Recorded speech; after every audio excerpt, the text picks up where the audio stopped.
Hello, grade 12s. Welcome back to the channel, Science Therapy, hosted by the one and only science therapist, Abutiwa Sos Ukobela Wemets. And without any further ado, let's look at this question that we have here.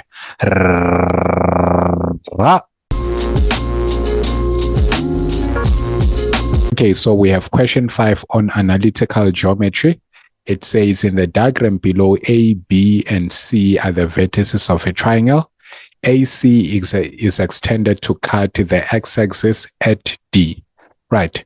And then we are given this diagram, as you can see here. 5.1 for 2 marks is saying calculate the gradient of AD. And then looking at AD, we can see that we do not have any coordinates for D. But then we have C here is a collinear point.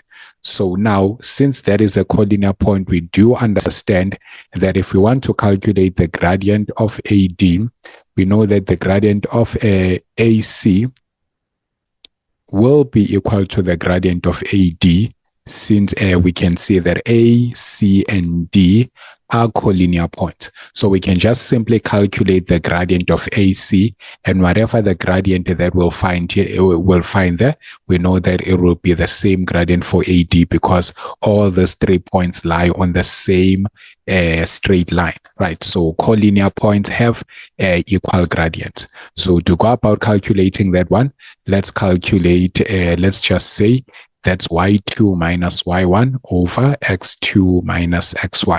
And we're just going to calculate the gradient using points A and C.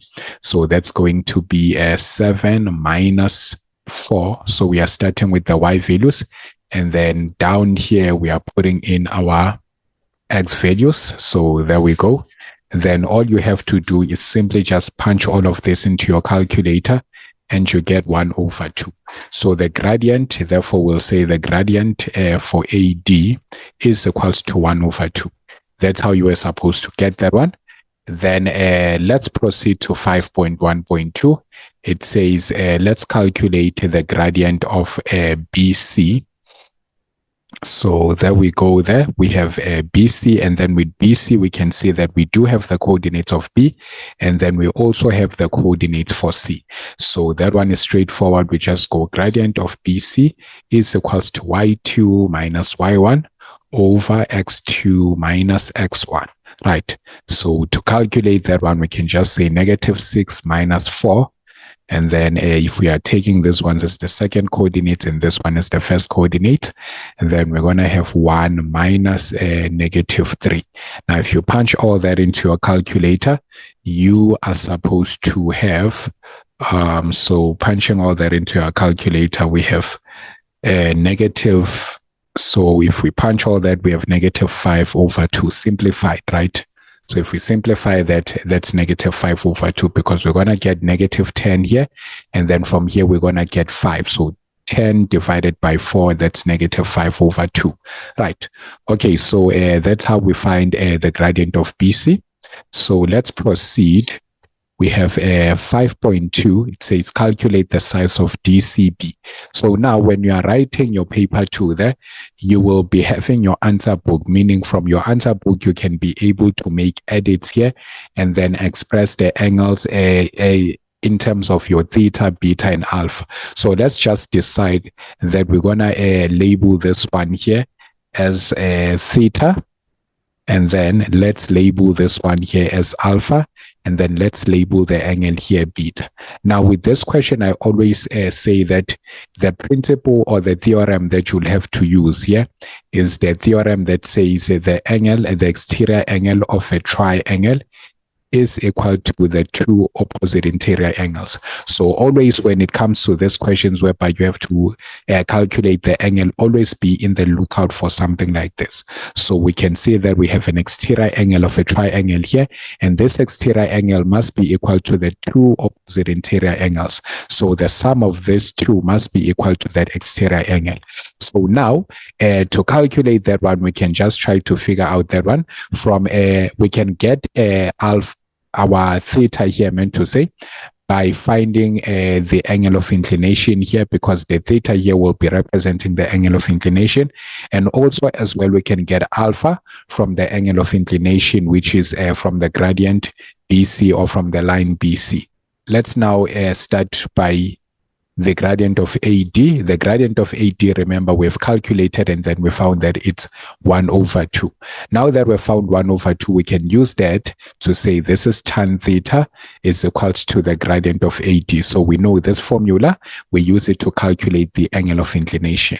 Then since we have that, we can say tan theta is equal to 1/2, and then we leave the theta here and then calculate the angle of inclination.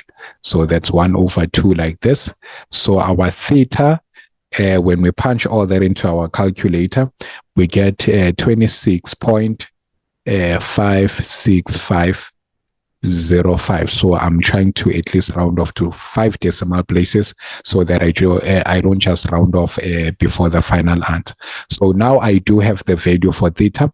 Let me calculate the value for alpha. Right. So to calculate the value of alpha, I can again use the angle of inclination. So I will say this is the gradient of BC. Remember, we did calculate is -5/2. And then we can use that and say this is tan alpha is equal to -5/2.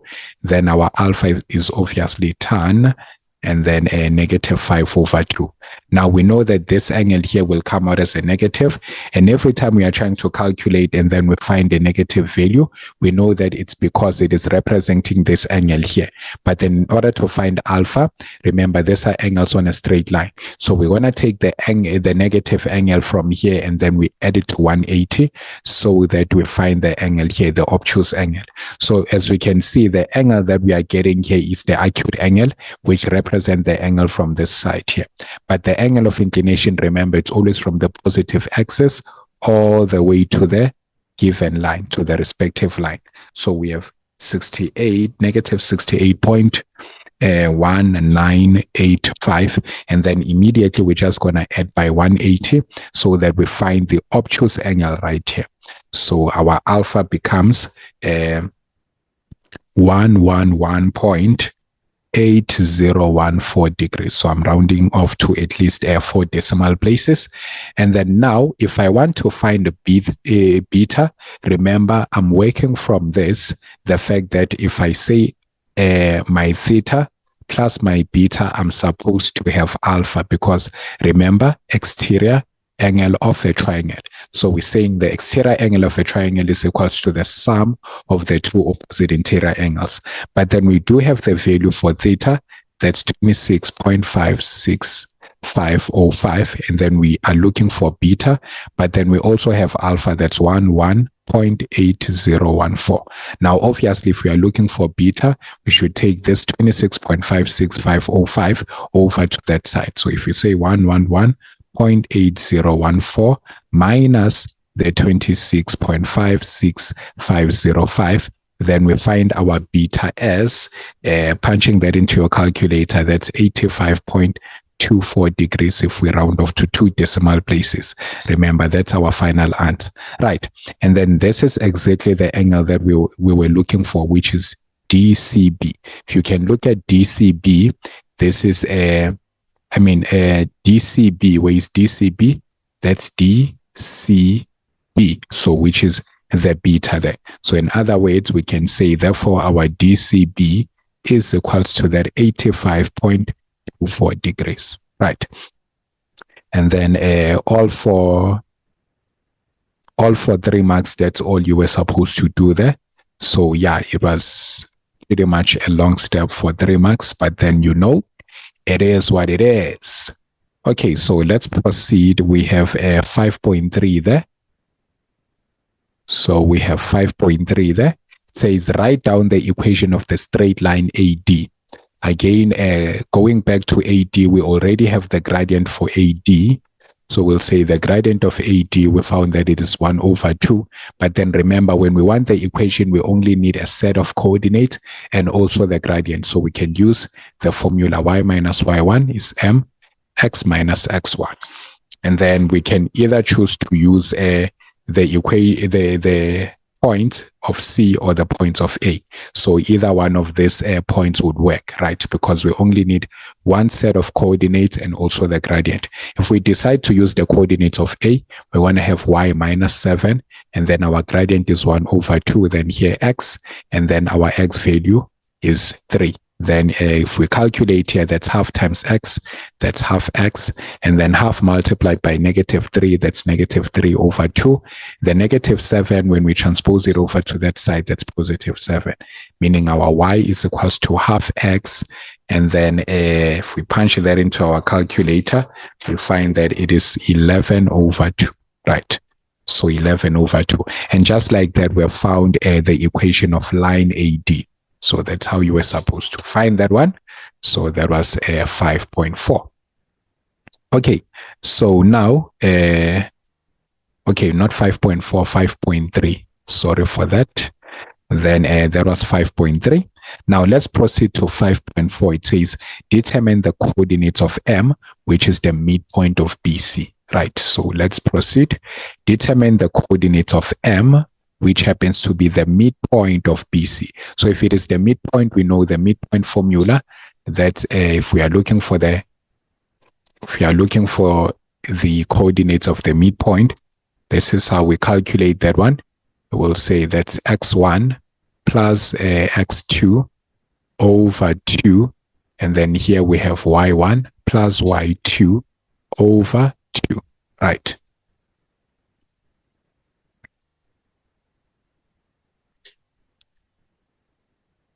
And then we go, the coordinates that we are going to use obviously are the coordinates for C and B. So we can just say that's negative 3 plus 1 over 2. And then here we will have 4 minus 6 over 2, right? So we see it's minus because it's going to be 4 plus negative 6, which is just 4 minus 6, right?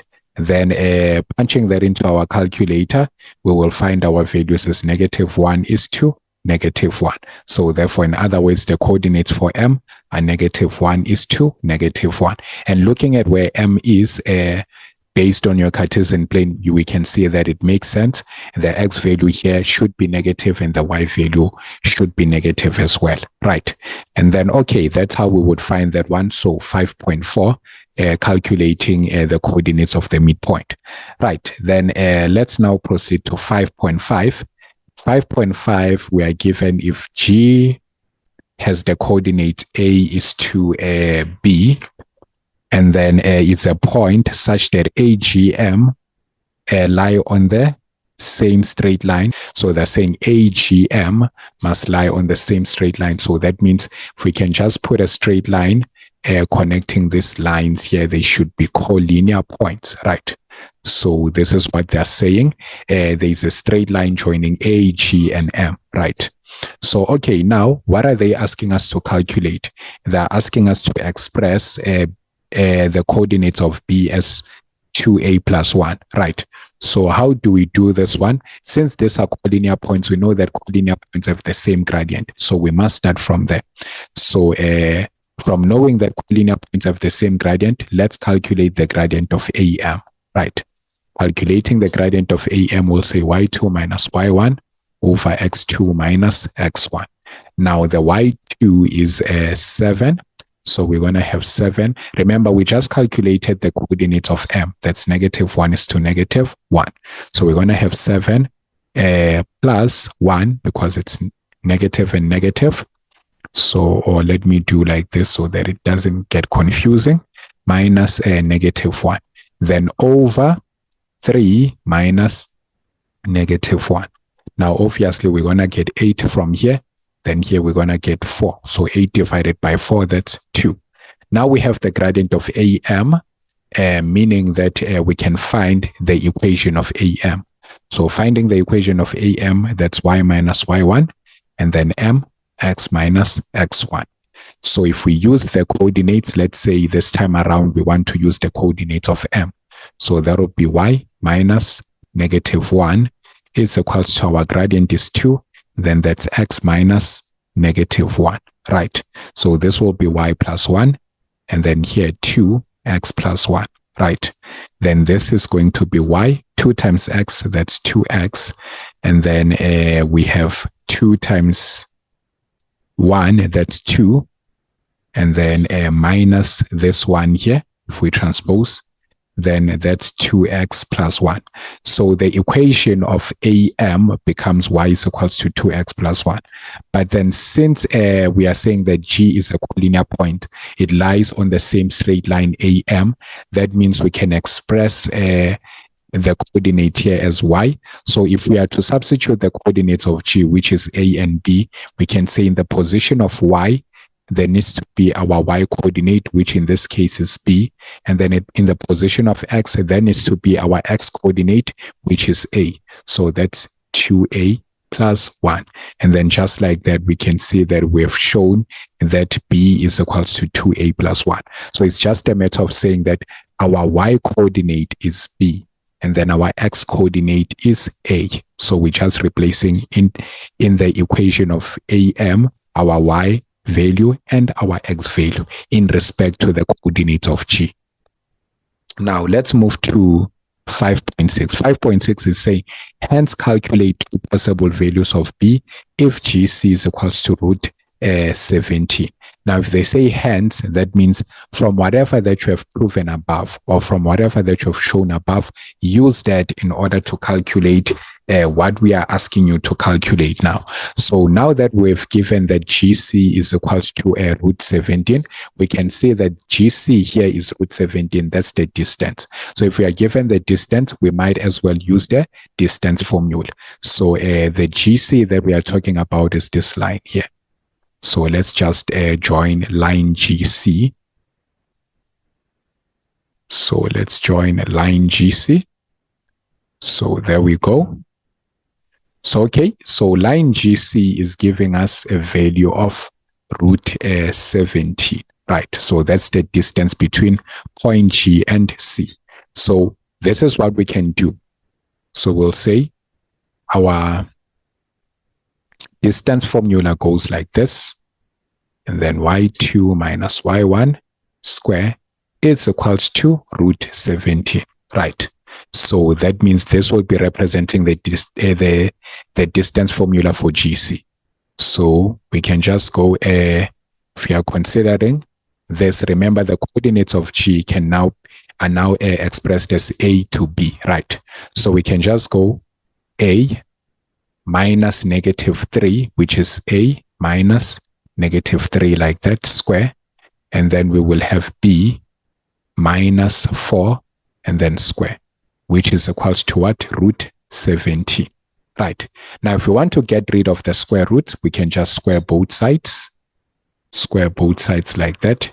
Then here we'll be left with the A, but then remember the negative and negative is plus, so A plus 3 square. So remember, just squaring here is getting rid of the square roots, right? It's not changing anything inside. I'm just getting rid of the square root by squaring both sides. Then plus, we have the B minus 4. But then remember, they said hence. So from whatever that you have proven here, remember you have proven that B is equals to 2A plus 1. So that means in the place of B, I can now replace by 2A plus 1. But why am I doing that? I want to make sure that I'm only working with one variable at a time. So I have variable A and variable B, which I cannot be calculating with two different variables. I need to make sure that I'm working with one variable at a time. So now I find a way to express B in terms of A. So my B in terms of A is 2A plus 1, which I've proven in 5.5. Then that's 2A plus 1 minus 4, right? So in the position of B, I just substituted that expression, then square. Now if I square this one, the square root is only going to get off there, and then we are left with the 17. So here we continue, we have our A plus 3 square, and then from here we will have our 2A, 1 minus 4, that's minus 3, and then square is equals to 17. At this point we can start foiling. So if we FOIL this one, this ends up being A squared, and then plus 6A plus 9. So this is from expanding here. So first expanding and then multiplying inside the brackets. Then also for this one, if we expand and multiply inside the brackets, we'll end up with 4A squared and then minus 12A and then plus 9 then equal to, so let's just take the 17 over to this side, minus 17 equal to 0. Okay, so now the like terms, we have this, that, and then we have this, we have that. And then the remaining ones are just the constants. So a squared plus 4a squared, that's 5a squared. 6a minus 12a, that's negative 6a. Now the 9 plus 9, that's 18, but 18 minus 17, that's 1. Then equal to 0. Now, obviously, we must factorize this.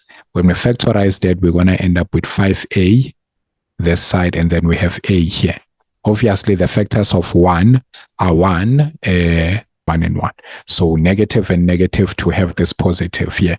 And then obviously, when we do this, we're going to find the middle value, negative 6a. Then it's equals to 0.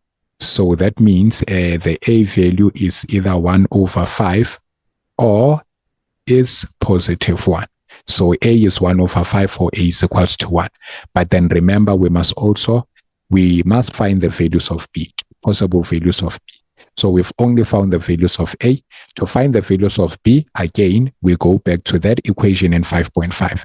And we say, okay, if our a is equals to 1 over 5, then our b is supposed to be 2. In the place of a, we put the 1 over 5, then plus 1.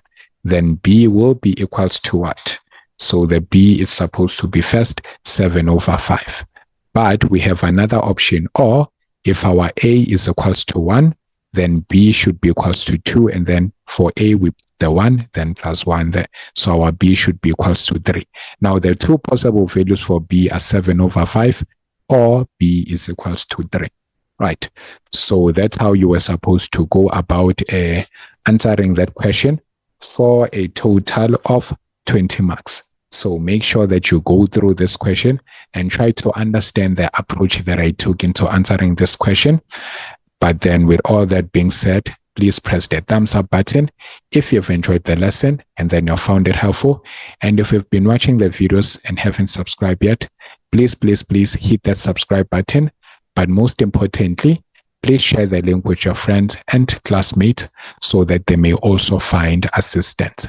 Remember, do not be selfish. We are winning as a team.